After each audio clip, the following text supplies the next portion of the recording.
Baik, bismillahirrahmanirrahim. Assalamualaikum warahmatullahi wabarakatuh. Perkenalkan kami dari kelompok 4. Tugas kami yaitu mengobservasi BSU Merpati.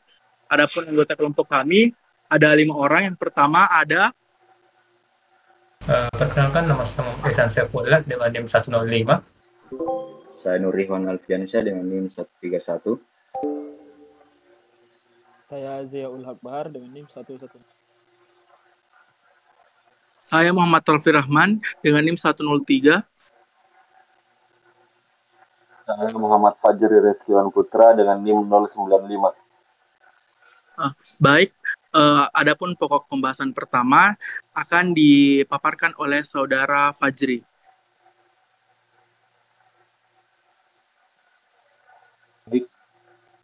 Yang pertama, kebutuhan perangkat lunak yang direncanakan. Yang pertama, kebutuhan fungsional dengan nomor dan kebutuhan yaitu KF01. Nama kebutuhannya yaitu autentikasi penggunaan. KF02, manajemen profil pengguna. KF03, pencatatan setoran. KF04, manajemen data tabungan. KF05, pengaturan privasi.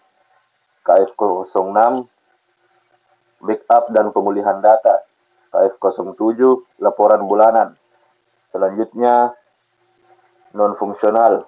Yang pertama ada KNF01, nama kebutuhannya kemudahan penggunaan. KNF02, kesederhanaan tampilan. KNF03, pemulihan data. KNF04, keandalan manajemen data tabungan.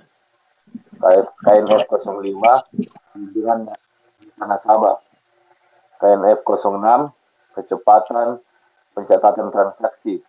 KNF07, kecepatan pencatatan transaksi.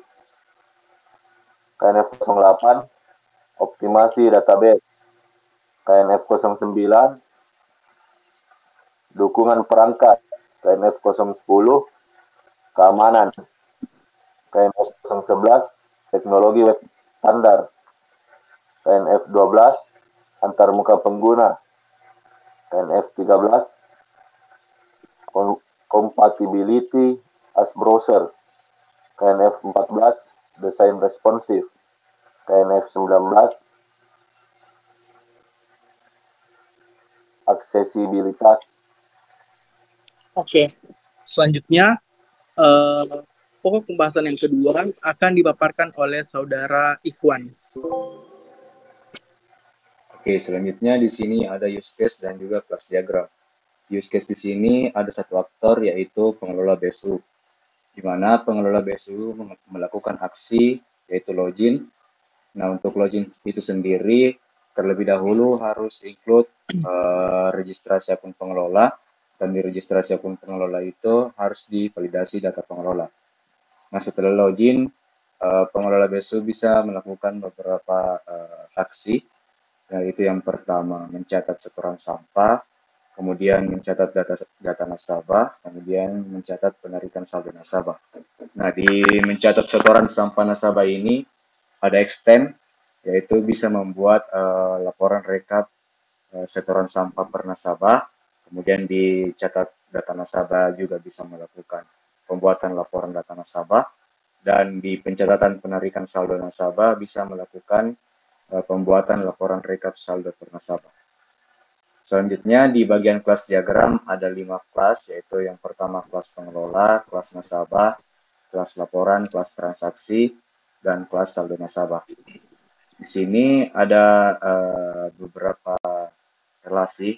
Yang pertama itu relasi pengelola ke nasabah itu one to many, kemudian nasabah ke saldo nasabah one to one, kemudian pengelola ke saldo nasabah one to many, dan pengelola ke transaksi one to many, begitu pula dengan pengelola ke laporan one to many. Oke, next. Oke, selanjutnya kebutuhan yang berhasil dan gagal kami implementasikan pada proyek ini.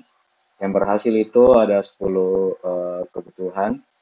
Yang pertama itu autentikasi pengguna, di mana login dan logout. Kemudian manajemen profil pengguna. Yang ketiga pencatatan setoran. Yang keempat manajemen data tabungan. Kemudian yang kelima pengaturan privasi, di mana login itu hanya untuk pengelola yang mengetahui password yang bisa mengakses website ini. Kemudian yang keenam dari kesederhanaan tampilan, ketujuh dari dukungan perangkat, dan yang kedelapan menggunakan teknologi web standar, yaitu HTML, CSS, JS, dan PHP. Dan yang kesembilan itu kompatibilitas di berbagai browser, misalnya Opera, dan lain-lain.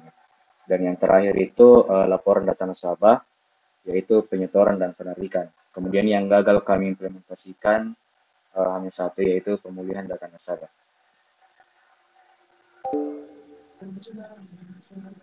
Oke, selanjutnya selanjutnya pokok pembahasan yang selanjutnya itu akan dipaparkan oleh Saudara Ihsan. Pada kesempatan kali ini, hasil implementasi fitur aplikasi. Yang pertama, fiturnya adalah login. Di login, kita akan masukkan nama pengguna, yaitu admin. Kemudian passwordnya 123, dan masuk. Nah, fitur yang kedua adalah mode gelap dan terang. Ini adalah fitur tambahan. Jika diklik pada tombol ini, mode gelap dan terang. Kemudian fitur selanjutnya adalah tambah nasabah baru. Pada tambah nasabah baru, kita akan masuk ke tab data nasabah. Data nasabah tambah data. Kemudian kita masukkan data, misalnya download, terus nomor induk segini, dan alamat ini. Kita akan submit, otomatis akan masuk ke dalam database. Kemudian fitur selanjutnya adalah pencatatan transaksi nasabah. Dari data nasabah, kita ke tab transaksi. Transaksi akan menambahkan data. Kemudian pilih nama nasabah, itu John Doe. Kemudian pilih tanggal hari ini. Pilih jenis transaksi, ada penyetoran dan penarikan. Kemudian pilih jenis sampah, yaitu contoh kaca. Masukkan beratnya misalnya 10 kilo, akan otomatis menghasilkan harganya. Dan kita submit. Nah, muncul. Fitur selanjutnya adalah cek saldo nasabah. Cek saldo nasabah, kita ke tab saldo. Kemudian otomatis akan terbuat di database. Kemudian fitur selanjutnya adalah edit data nasabah. Di data nasabah, kita dapat mengedit data-data dari nasabah tersebut. Misalnya, kita akan mengedit data dari John Doe. Kita tambahkan sini lagi. Kemudian submit. Otomatis data akan terupdate. Kemudian fitur selanjutnya adalah buat dan cetak laporan nasabah. Dibuat dan cetak laporan, kita ke tab laporan. Kemudian pilih nama nasabah, saya John Doe. Kemudian jenis laporannya penyetoran, buat laporan.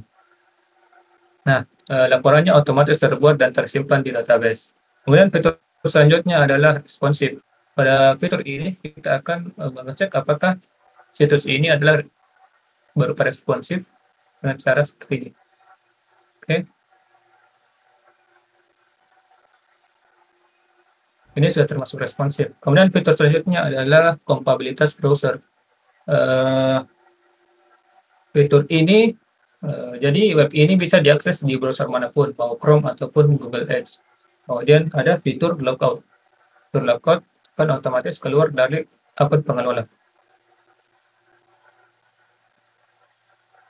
Kemudian registrasi pengelola baru tidak dilakukan karena dilakukan sendiri nantinya oleh pengelola admin super. Kemudian ada kendala implementasi. Yang pertama, kurangnya waktu yang diberikan dalam penyelesaian tugas. Kedua, kurangnya keaktifan beberapa anggota tim dalam tugas proyek ini. Ketiga, mahalnya biaya untuk hosting.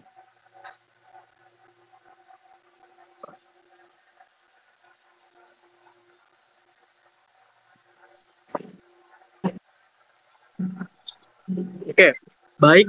Pembahasan selanjutnya akan dipaparkan oleh Saudara Ziaul Haq. Baik, untuk rencana pengujian, di sini pada tabel ada kegiatan, target tanggal, durasi, aktivitas, dan output. Yang pertama, persiapan data uji. Untuk target tanggalnya, 15 Desember 2024, durasi 1 hari. Aktivitas membuat data dummy untuk nasabah, transaksi, dan laporan. Untuk output, data uji siap. Yang kedua, pembuatan test case. Target tanggal 15 Desember 2024 sampai 18 Desember 2024. Durasi 3 hari. Aktivitasnya menyusun skenario uji untuk fitur utama. Outputnya dokumen test case. Yang ketiga, setup lingkungan pengujian. Target tanggal 19 Desember, durasi 1 hari. Aktivitas konfigurasi server lokal untuk simulasi. Outputnya lingkungan pengujian siap. Selanjutnya yang keempat, unit testing. Target tanggal 19 Desember juga, durasi 1 hari. Menguji modul login, transaksi, dan laporan. Outputnya unit testing berhasil. Yang selanjutnya, functional testing dan performance testing dilakukan pada hari yang sama, 19 Desember 2024, durasi 1 hari. Untuk functional testing, aktivitasnya menguji seluruh fungsi sistem sesuai kebutuhan. Outputnya functional testing berhasil. Untuk performance testing, durasi 1 hari. Aktivitasnya simulasi pengujian load untuk 8 pengguna bersamaan. Outputnya waktu respon sistem yang bagus. Untuk yang ketujuh, usability testing. Target tanggal 20 Desember 2024, durasi 1 hari. Aktivitasnya evaluasi kenyamanan dan kemudahan antarmuka berdasarkan feedback pengelola. Outputnya kelancaran pengguna dalam mengoperasikan website BSU Merpati. Dan yang terakhir, compatibility testing. Target tanggal di hari yang sama, 20 Desember 2024. Durasinya 1 hari. Aktivitas menguji kompatibilitas sistem di berbagai browser. Outputnya website kompatibilitas di berbagai browser. Note, evaluasi dan perbaikan langsung dilakukan di hari testing itu juga. Baik, terima kasih.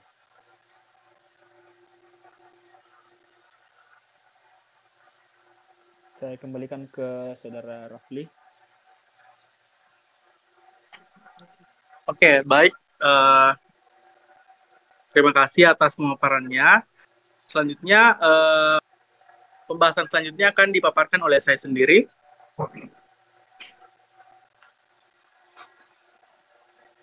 Berikut adalah hasil pengujian. Di sini terdapat gambar login yang berhasil dan gambar yang menampilkan bahwa login telah berhasil. Baik, next.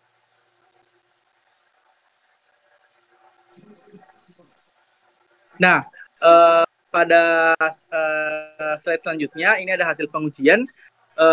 Pada slide tersebut ada 3 gambar. Yang pertama ada gambar yang menampilkan tambah data nasabah, yakni di sini berhasil. Terus yang kedua ini ada laporan pembuatan nasabahnya juga berhasil. Untuk hasil pengujiannya dapat dilihat di video nanti nih. Next. Berikut adalah hasil dokumentasi kegiatan lokasi BSU Merpati yang telah kami observasi.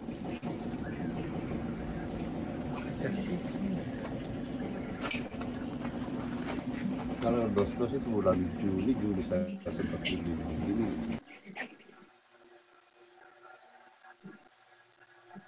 Oke, next.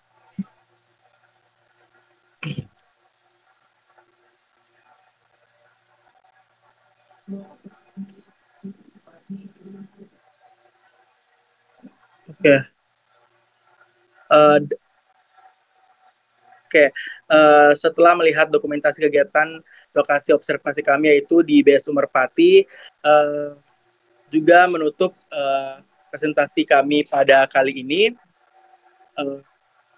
Semoga presentasi ini dapat bermanfaat bagi audiens yang menyaksikan video kami ini, dan lebih dan kurangnya mohon dimaafkan. Wabillahi taufiq wal hidayah. Wassalamualaikum warahmatullahi wabarakatuh.